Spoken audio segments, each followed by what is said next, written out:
Today we are going to learn about the inner workings of monetary policy. Let's get started with an example question. Scenario 1. Assume that the reserve requirement, the percentage of demand deposits the bank is required to keep, is 20% and the banks hold no excess reserves, which is the percentage of demand deposits the bank is allowed to lend out. Assume that Robin Fenty, or better known as Rihanna,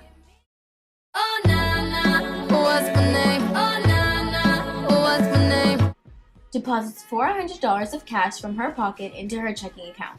Calculate each of the following. The maximum dollar amount the commercial bank can initially lend.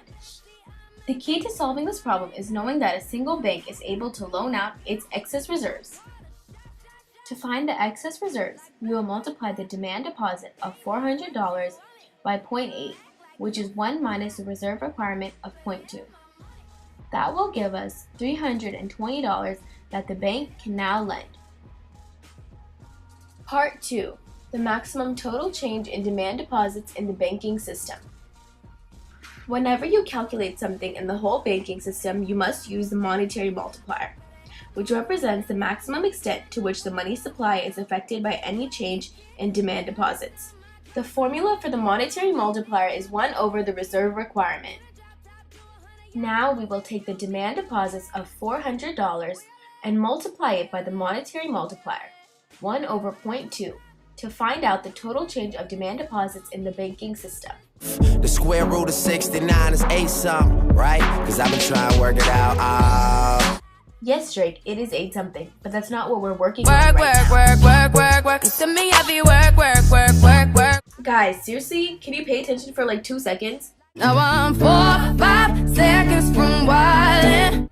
Wow, okay. Anyways, the answer you should get is $2,000. Now on to the third and final part. Calculate the maximum change in the money supply.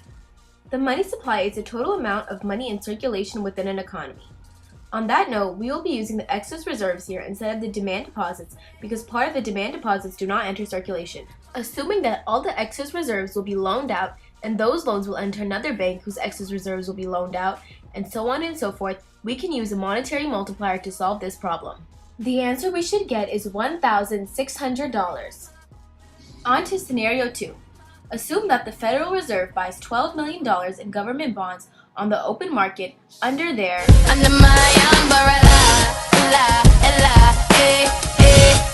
Really, Rihanna? I'm about to stop. Please don't stop the, please don't stop the, please don't stop. No, really, I'm done. I want you to stay. That's what I thought. Now back to what I was talking about earlier. The Federal Reserve bought bonds under their expansionary monetary policy. Now what is that, you might ask? An expansionary policy is put in place when there is a recession and more money needs to be put in circulation. Hence why the Fed will be giving banks more money so they can create more loans. The opposite of expansionary policy is contractionary policy, which is used during inflation when there is too much money in circulation. To remedy that, the Fed will sell bonds to take money out of the economy.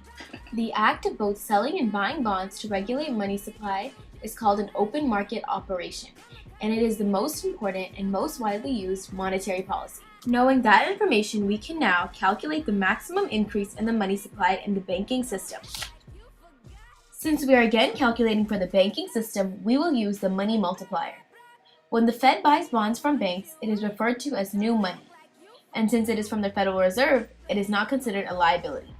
Therefore, all of the $12 million goes into excess reserves instead of only a percentage.